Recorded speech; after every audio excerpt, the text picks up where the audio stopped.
Well, good morning. Thank you very much. My name is Ilak Diaz. I am the Executive Director and founder of Liter of Light and a Zayed Sustainability Prize winner of 2015. I would like to take a little bit of your time and tell you of our story, specifically with some of the milestones that brought us here today. Energy poverty, mostly in Asia, is a 700 million people problem. Many of them women and children. And one of the things that exacerbated it for me was almost 10 years ago. Actually, it's the 90th anniversary of Typhoon Haiyan. Typhoon Haiyan is still on the record books as one of the most violent storms, one of the highest wind speeds ever recorded, the first category 5, really to hit an urban area called Tacloban. 300 kilometers per hour is like strapping yourself to the front of an airplane at terminal velocity or during takeoff.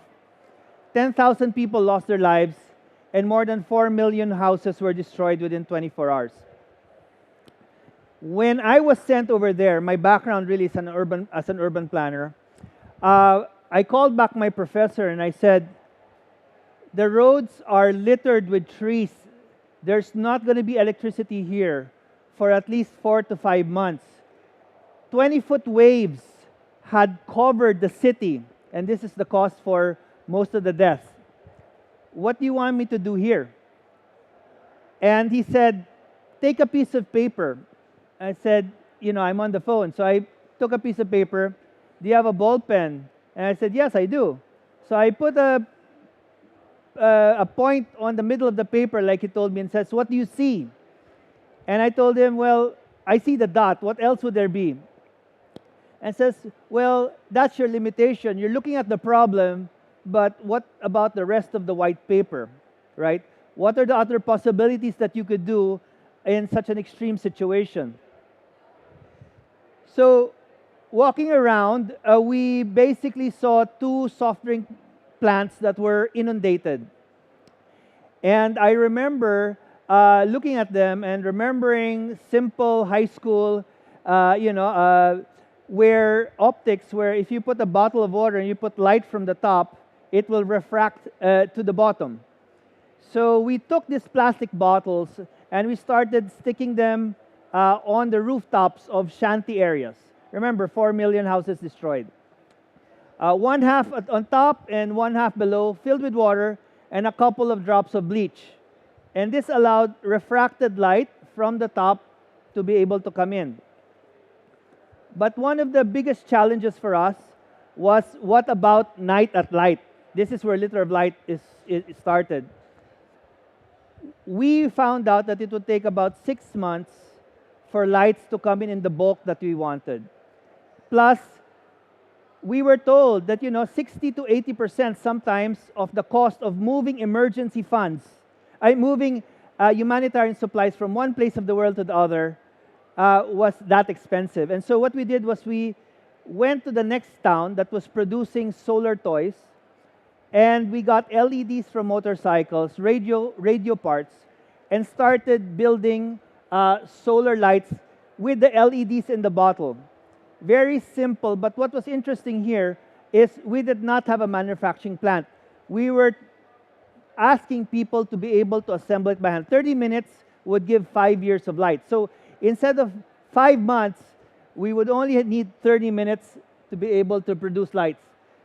Over here, this was one of the main areas where there was very strong crimes against women and children. So the women would bring food and water from the distribution camp all the way to their tents.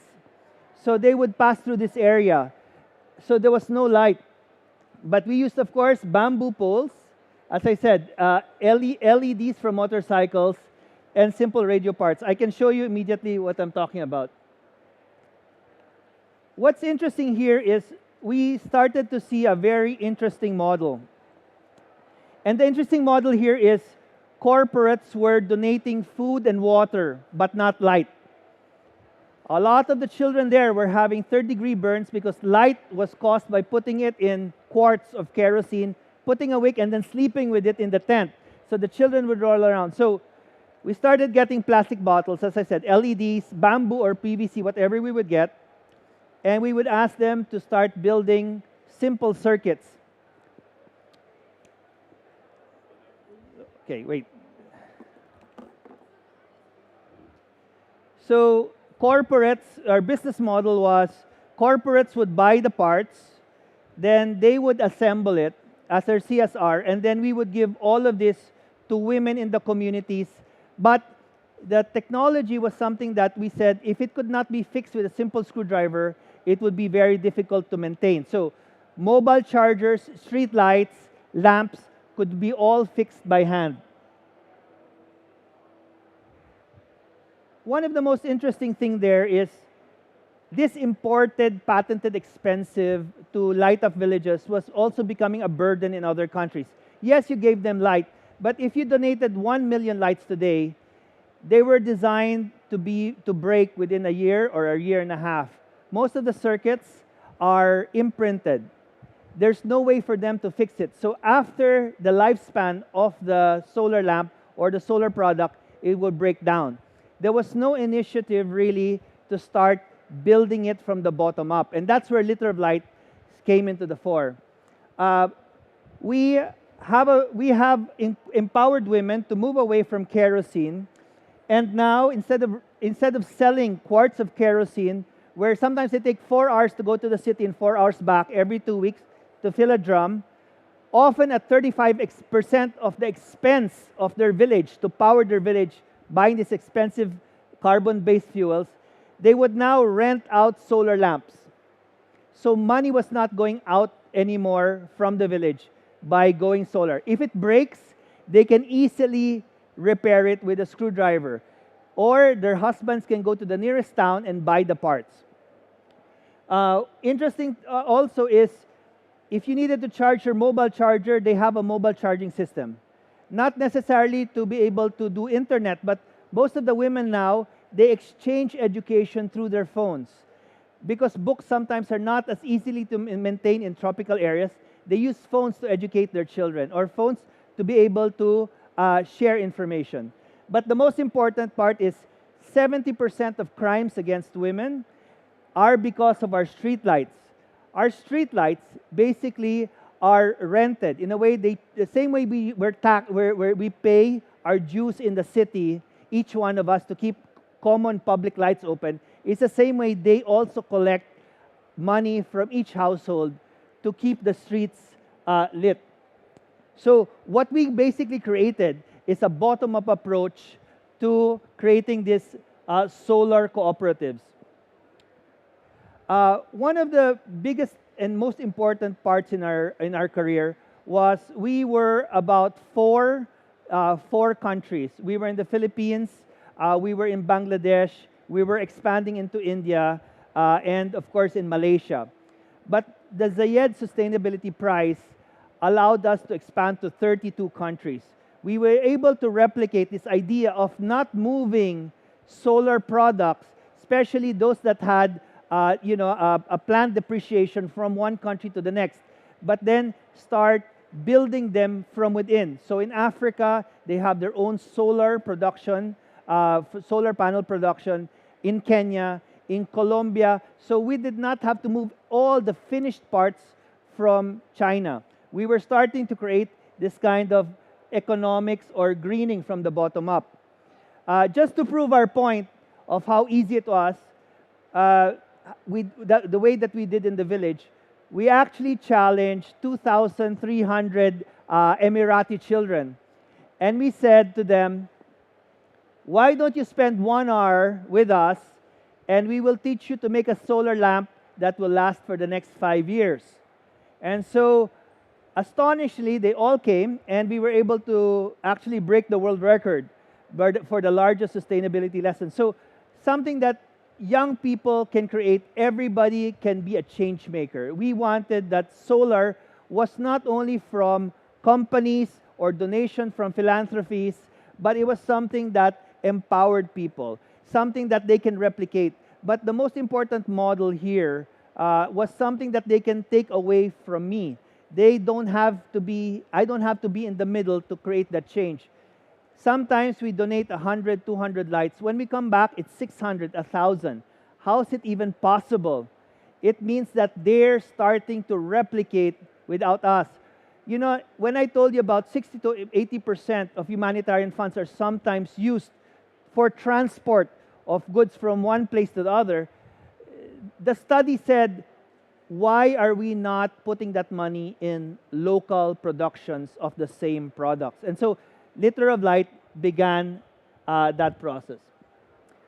Today, as I said, who would have thought that an idea from one of the darkest moments from the Philippines would be in 32 countries around the world? Even in Brazil, we spend about 2 to 3 weeks every year, every 2 months going into the Amazon. And the nice thing there is we bring corporates to be able to make and at the same time distribute. So that's our business model. But all the lights are free to the women to exchange. So every kerosene lamp, we exchange it with a solar. How do we maintain helping 1 million people affected a year? So this is the other idea that we have, which is their husbands. So remember, transport is such an expensive part of maintaining all these lights. What we do is their husbands bring products to the main city almost every week, vegetables, fish. So they come all the way to the city, they unload their vegetables or fish to sell in the market. And what we do is we give any parts or repairs or needed by the women in the villages. So each country has about 350 women villages per country. We give all the parts to the husband, and the husband, with an empty load on their truck, because they've put down all their stuff, they bring all the parts to the villages. So we ourselves don't have to maintain all these lights. So it's really a bottom-up approach, hand-built. So let me show you a little bit of what Zayed Sustainability Prize has done for us in the Amazon. These are only one of so many stories we want to share, but let me play with this for you.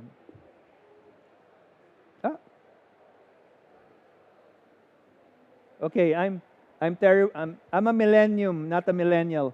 If you can play this.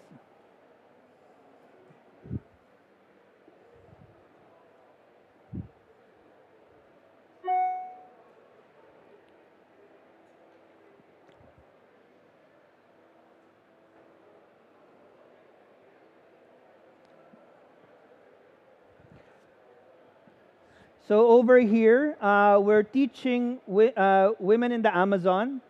They only have about 4 hours of light because they run generator systems. So they only have gas for 4 hours.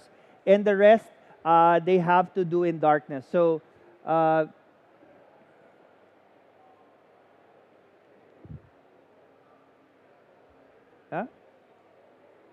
sorry.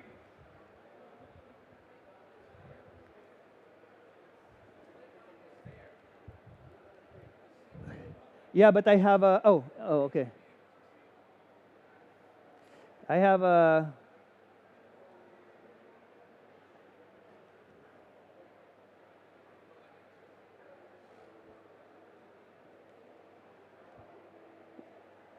okay, I think I'll move forward.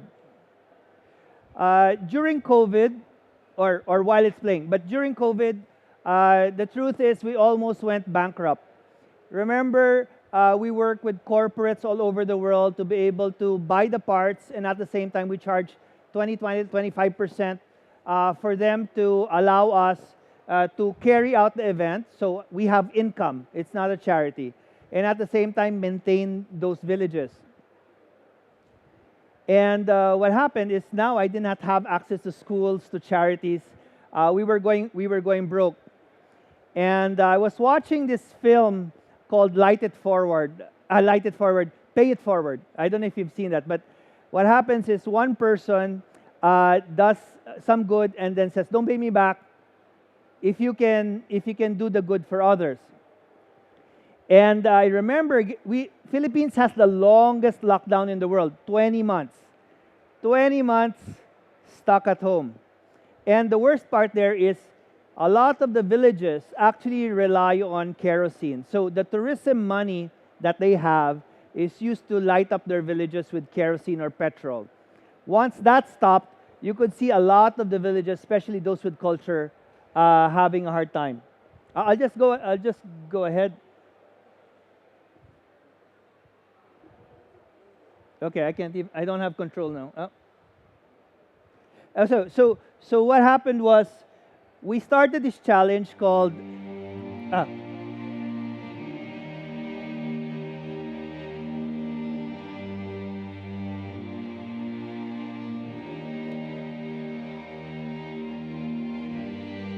Mas de você viver numa escuridão completa, né? Não ter a luz para... Eu, como professora, eu sinto muita dificuldade de quê? Fazer minhas aulas. Comer peixe à noite é muito difícil, porque a gente não tem como tá vendo a espinha, né? Beber um caldo, ele passou uma semana com uma espinha na garganta que escarrava sangue. Não tem uma saúde boa. Quando a gente fica doente...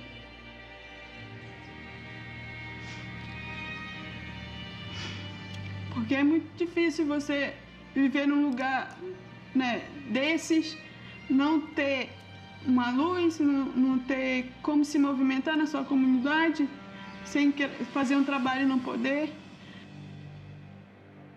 A gente fala no Litro de Luz que o que a gente quer é um mundo em que toda criança possa chegar à noite em casa e ler um livro. Acho que esse é o meu sonho. Since winning the Zayed Future Energy Prize, Leader of Light has expanded to more than 15 countries. Desde que a gente começou no Brasil, já foram mais de 6.000 pessoas impactadas. A gente ensina as pessoas a fazerem, torna eles embaixadores, e aí eles podem replicar o que a gente faz com a nossa tecnologia para outras comunidades. E hoje em dia, com esse litro de luz aí, o perigo zerou, né? Que a gente é uma energia boa, uma energia limpa, né? Que não polui. A primeira diferença que teve quando o Litro de Luz veio à comunidade foi andar com mais segurança, né, à noite pela comunidade. Foi essa aí a grande diferença. É um projeto que a gente não ganha pra gente. O dinheiro não, mas a gente ganha muito mais, que a dignidade.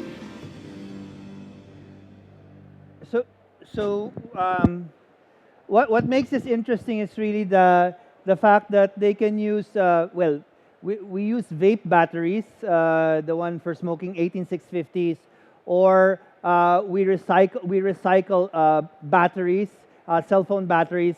So we have different stuff that is already used. We also have in India, we have cooperatives of women that pick the parts out from electronic waste. So we don't always have to buy new. We can always give stock of waste products for them to maintain these lights. So Light It Forward basically was from this Pay It Forward. And the idea during lockdown was, I didn't want to go, as I said, I was going bankrupt. I had 212 staff from all over the world. And what I did was, I asked people to build solar lights from home. So in 30 minutes, you would receive a package, and then this package was completely dismantled. And you had to build it with your loved one, you had to build it yourself, and then you would challenge somebody else. This was just an idea. We've never done it before, but we were all stuck at home. Next thing you know, we had from 100 to 700 in the first week. We had about 2,000 to 3,000 in the first month. And we crossed about 25,000 people making the lights from home. So the same way we built in the villages, we were now challenging people stuck at home to be able to build the lights, put it on Instagram, and then challenge somebody else. Now, remember that we've never had so much sales in our lives, from zero to people actually making them from home. The companies that provided us were still operating, and we were still buying all the parts from them. But what was interesting is we started making some of the largest artworks in the world. to celebrate, let's say, 2,000 young people that were studying about climate change inside their home. We would send these 2,000 packages to all of these residents in each city. And then, of course, they're not allowed to gather. So by representation, we would make the artwork for them. This got, again, thousands of views. But the best part is after that, we would donate it to a beneficiary village. Remember, this is COVID. There were no models or ideas. If you can play. So there were no models for social enterprises when we could not relate with corporates, but everybody would be able to make these changes from home. So we started this trend where we challenged each city to build thousands of lights. And basically, we would take over areas that were not occupied to make this artwork. So it was basically the largest human-built billboard in the world. Remember, after that, we would donate everything. So really, it's not an expense. Almost 95% of all that costs would be donated to the lights. We started asking young people, they had messages that they wanted to tell to the world. And so we made this largest tweet in the world where if enough young people actually built it, we would tweet their message. So they had to hand build it. So they're all challenged with their parents to build it or their school. And then we would ask them, during COVID, what message would you like to do for the world? So we have, of course, working towards a sustainable future, depending. But you have to understand that in the developing world, we have what is called the digital divide. Our messages are not seen by many, especially Middle East, Africa, Asia. If we tweet something, we have to boost it for people to see it. But by making the largest tweets in the world, people were sharing it, and it was getting a very strong following. So we started putting this thing called as human-powered messages for the planet. Send us your Twitter-sized messages. So 200 is the maximum. It's all built by hand. So everything there is built by hand by the people, and at the same time, it's 100% human-powered. What's interesting is we started getting invited to. Reason why we're here is because we got invited to COP25. Young people wanted their messages seen, so here in Italy, we made a large solar sign built by 500 youth. Here in Scotland, in St. Andrews, Action Not Words. But so it started getting its own following. And so now we have this thing where even here in Egypt, and I'll show you this thing. It's the largest artwork by the pyramids now. So instead of young people, which sometimes there are restrictions, gathering to protest, we're transferring this into energy to make the lights, build the messages, and at the same time donate the lights. We don't want just awareness. We actually want to create a campaign where the outcome actually lights up the house. So in Africa, we use a lot of kerosene lamps. We convert them.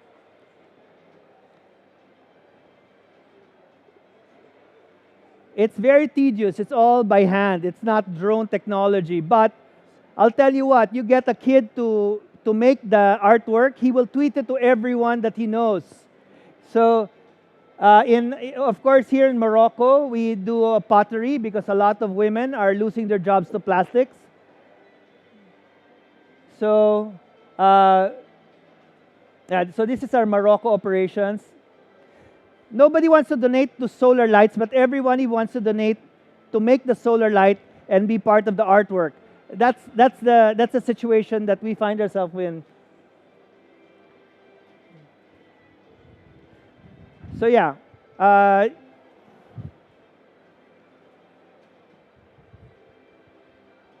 how do we choose? Well, every week we choose one artwork to make, and so there's a lot of children competing. So it one of the things really that we're doing is uh, it's so hard to come up with a bottom-up campaign. It's always great to hear celebrities and I would say boosted campaigns, but often this does not affect really the green economies built by them, technology transferred to the bottom, that the children actually are part of the climate action campaign. Yes, there's a lot of banners, but to make them actually build the light, to actually then put a QR code and tell them where the light goes, it means a lot to the young person that this authenticity, this transparency, that they're actually doing something and not going through somebody to spread their message. So for the artwork in by the Giza pyramids, uh, the word is "the power is yours." 1,200 youth made it. 600 from the Emirates. We went to the schools. They built it by hand, and they tweeted it, and then they challenged other people. 300 from Morocco and 300 from Egypt. Everything was built by their hands. You could still see them, and it's a very powerful message. Afterwards, of course, all of these lights will go down the Nile. So all those lights are usable for 5 years, but they're all repairable. They all have spare parts.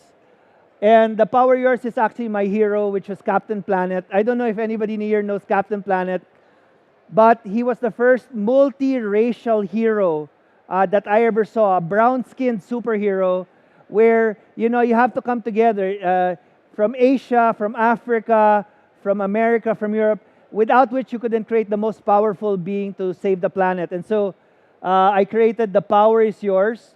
And of course, these are the 17 SDG goals.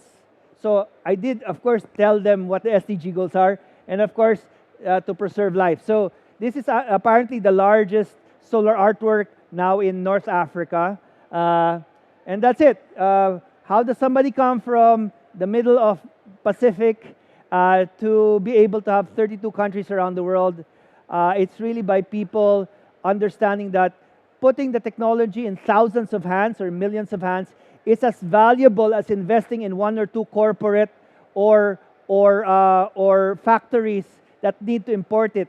It's more sustainable to invest in green jobs locally and not just make them resellers. So it needs both. But anyway, thank you very much.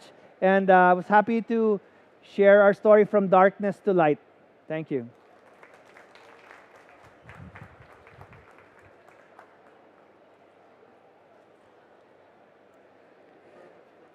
Thank you. Thank you. Thank you. Thank you. Thank you so much. Thank you so much. To have your experience also in Lebanon. Yes, of course.